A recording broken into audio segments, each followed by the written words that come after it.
When shooting with your DSLR, how do you manage smooth aperture changes without declicking your lenses? A conundrum.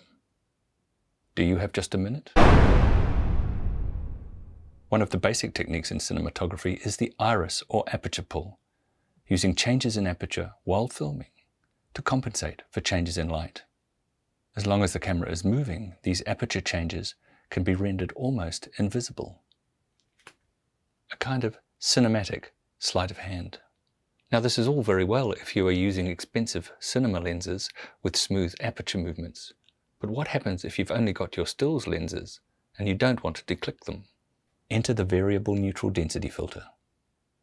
Not strictly a neutral density, the filter is rather two polarizing filters that when turned, darken or lighten, depending on which way you turn them.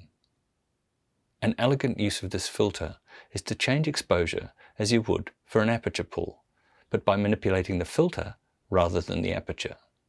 You open or close your filter to maintain exposure as you move the camera.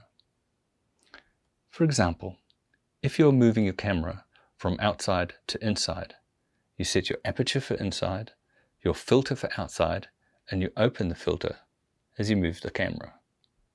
If you are moving from inside to outside, you set your aperture for outside, your filter for inside, and you close the filter as you move the camera.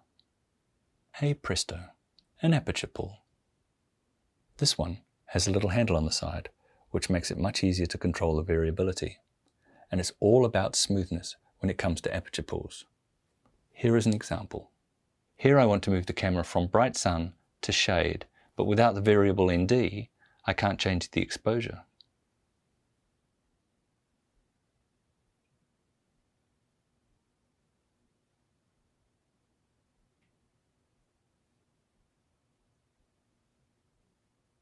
But if I set my aperture for the shade at 2.8 and close my variable ND all the way, in this case 3.5 stops, I get the equivalent of half 811 in the sun.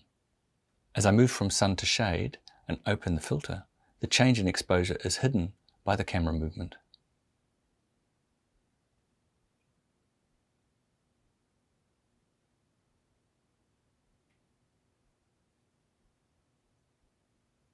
Using the variable ND in this way ensures that you end up shooting the scene at the stop you want, rather than some arbitrary stop.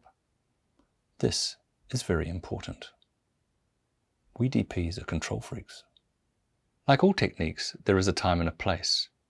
For instance, if you are shooting in low light, then placing an ND filter on the front of your lens could be problematic. This would then probably be the wrong technique to use.